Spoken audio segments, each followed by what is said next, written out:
नमस्कार बच्चों। हमारी आज की कविता है उषा। कवि का नाम है शमशेर बहादुर सिंह। उषा का अर्थ होता है भोर का समय, प्रातःकाल का समय। और प्रातःकाल के समय आकाश के सौंदर्य में, प्रकृति के सौंदर्य में पल पल जो परिवर्तन आता है, उसका चित्रण बहुत ही सुंदर और सटीक वर्णन कवि शमशेर बहादुर सिंह ने अपनी इस कविता में किया है। कवि जिस तरीके से भोरकालीन आकाश को देखता है, भोरकालीन सौंदर्य को देखता है,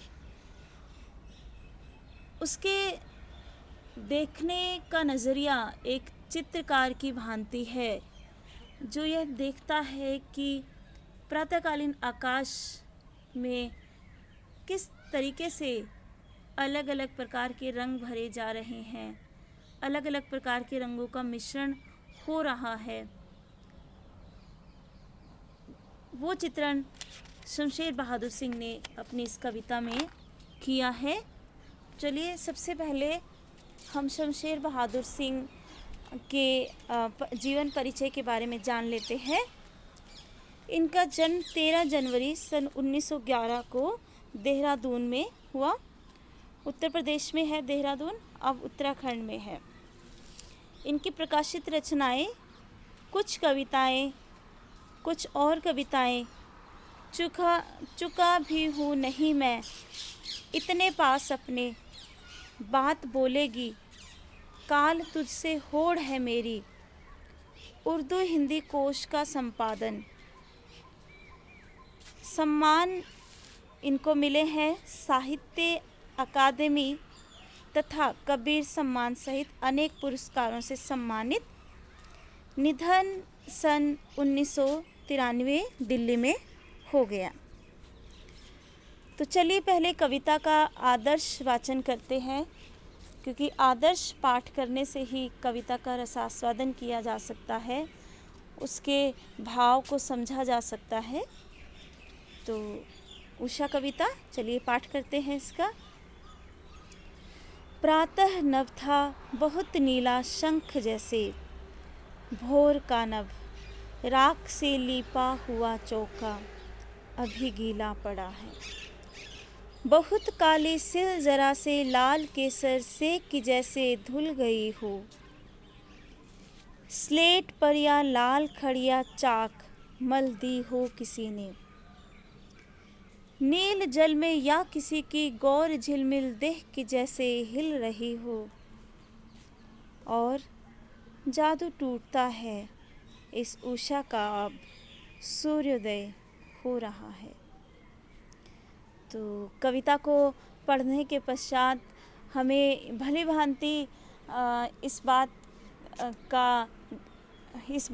इस बारे में मालूम चल जाता है कि इस कविता में भोरकालीन नभ के पल पल बदलते सौंदर्य का वर्णन किया गया है।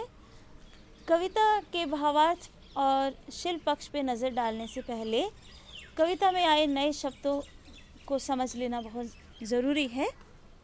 प्रातः मतलब सुबह, नभ आकाश, भोर सुबह, चौका रसोई बनाने का स्थान, गौर वर्ण की मतलब गौरी शरीफ की, सेल मसाला पीसने का पत्थर।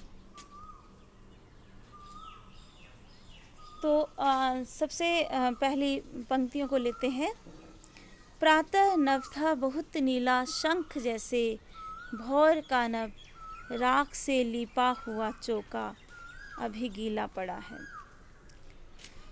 सुबह होने से पहले, प्रातःकाल होने से पहले, भोर से भी पहले का जो आकाश है, उसके सौंदर्य का वर्णन करता हुआ कवि कहता है कि भोर का जो नभ है वो गहरे नीले रंग का है।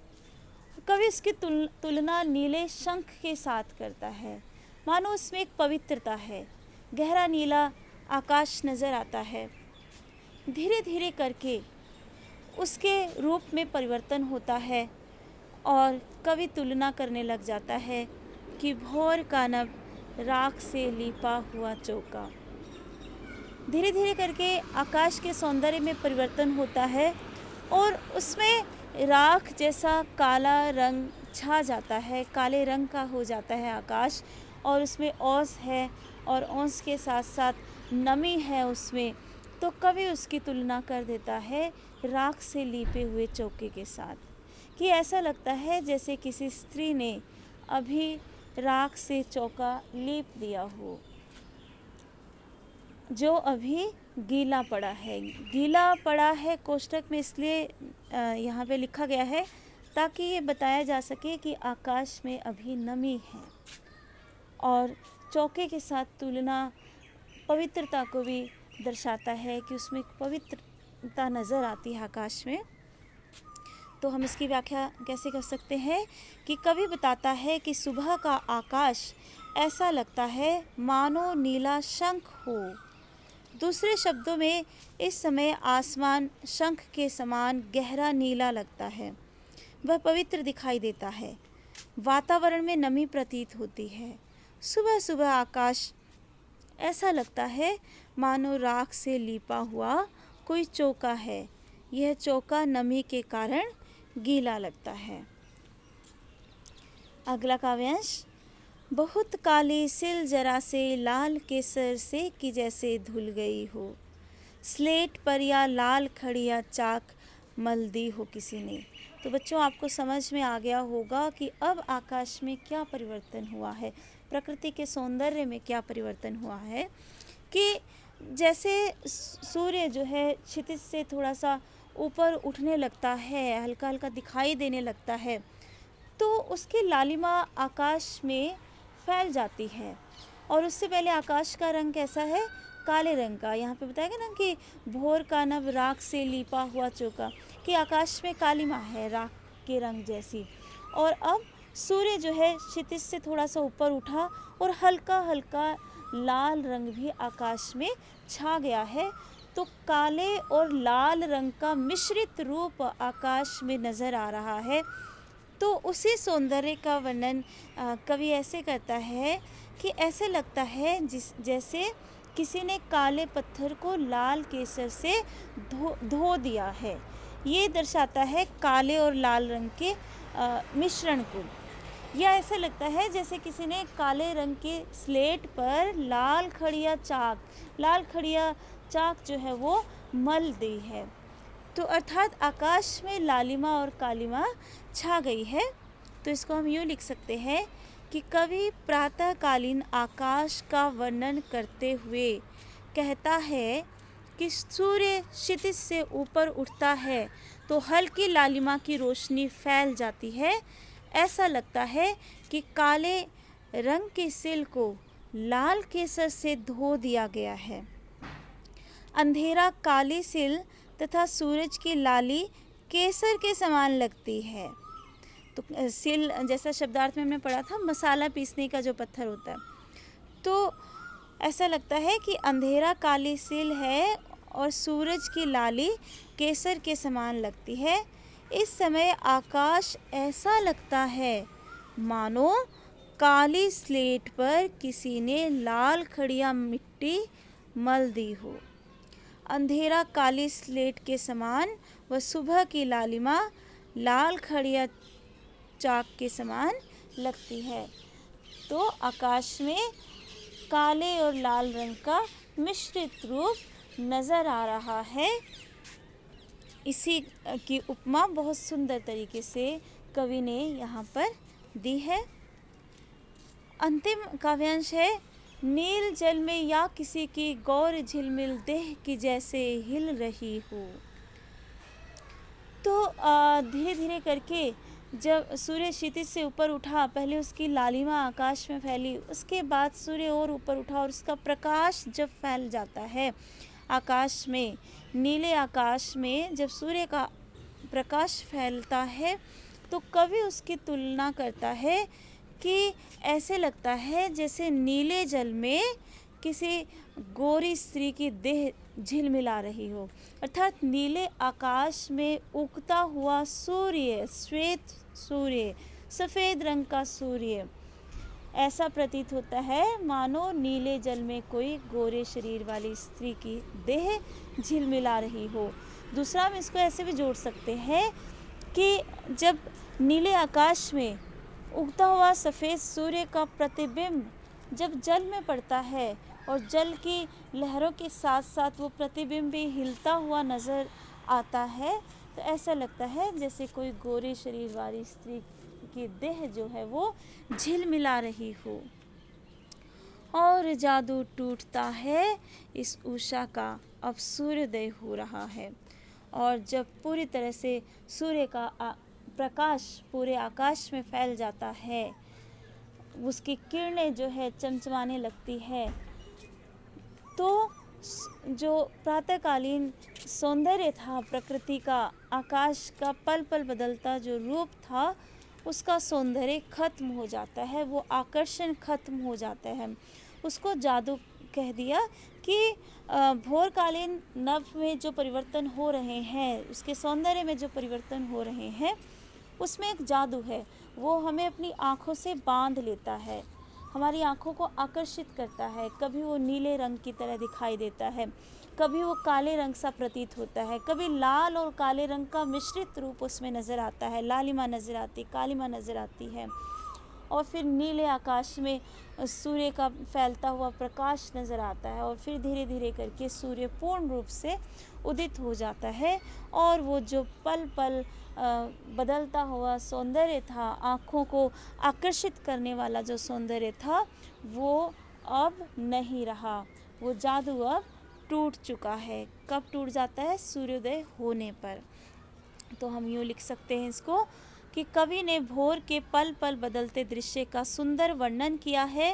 वह कहता है कि सूर्योदय के समय आकाश में गहरा नीला रंग छा जाता है, सूर्य की सफ़ेद आभा दिखाई देने लगती है।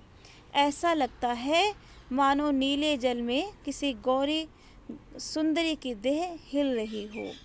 धीमी हवा व नमी के कारण सूर्य का प्रतिबिंब हिलता सा प्रतीत होता है। कुछ समय बाद जब सूर्योदय हो जाता है तो उषा का पल पल बदलता सौंदर्य एकदम समाप्त हो जाता है। ऐसा लगता है कि उषा का जादुई प्रभाव धीरे धीरे कम होता जा रहा है। तो अब इसके शिल्प पक्ष पर नज़र डालते हैं। प्रातः नभ था बहुत नीला शंख जैसे, उपमा अलंकार है। बहुत काली सिल जरा से लाल केसर से कि जैसे धुल गई हो, उपमा अलंकार। स्लेट पर या लाल खड़िया चाक मल दी हो किसी ने, उपमा अलंकार। नील जल में या किसी की गोर झिलमिल देह की जैसे हिल रही हो, उत्प्रेक्षा अलंकार। भोर का नभ राख से लीपा हुआ चौका, उत्प्रेक्षा अलंकार। स्लेट पर या लाल खड़िया चाक मल दी हो किसी ने, इसमें मानवीकरण अलंकार भी है। जैसे किसी ने जो है मानवीय क्रियाकलाप के साथ इसको जोड़ दिया ना, कि किसी ने स्लेट पर लाल खड़िया चाक मल दी हो, तो मानवीकरण अलंकार। नील जल में या किसी की गोर झिलमिल देह की जैसे हिल रही हो, यहाँ पर भी मानवीकरण अलंकार है। दृश्य बिंब का विधान बहुत सुंदर प्रस्तुत किया गया है कवि के द्वारा। खड़ी बोली का प्रयोग है, शांत रस है, मुक्त छंद में कविता रची गई है, तत्सम तद्भव शब्दावली है, और ग्रामीण शब्दों का यहाँ का भी प्रयोग किया गया है। और हालांकि देखा जाए तो पूरी की पूरी कविता में जो उपमान जुटाए गए हैं, वो ऐसा लगता है किसी ग्रामीण क्षेत्र से जुटाए गए हों। पहले नीला शंख, फिर किसी स्त्री का राख से चौका लीपना, बच्चों का स्लेट पर लाल खड़िया चाक मलना, फिर किसी गांव की स्त्रियों का नदी पर कपड़े धोने के लिए या नहाने के लिए या कोई और काम करने के लिए जाना, और वहाँ पर जल में उनके शरीर का प्रतिबिंब हिलता हुआ नज़र आना। तो ये सब के सब जो है उपमान गांव की सुबह से जुटाए गए हैं। तो इसलिए इस कविता में एक महत्वपूर्ण प्रश्न ये बन जाता है कि उषा कविता को गांव की सुबह का गतिशील शब्द चित्र भी कहा जाता है। तो उम्मीद है कि आप इस प्रश्न के उत्तर को समझ गए होंगे। तो ये प्रश्न मैंने यहाँ पे लिख भी दिया है कि कविता के किन उपमानों को देखकर कहा जा सकता है कि उषा गांव की सुबह का गतिशील शब्द चित्र है। तो राख से लिपा हुआ चौका, यहाँ पर चौका एक ग्रामीण उपमान है। कवि भोर के समय गृहिणियों के द्वारा चौके को लीपने की शुरुआत करने का दृश्य प्रस्तुत करते हैं। शुरुआत गांव में ऐसे ही होती है।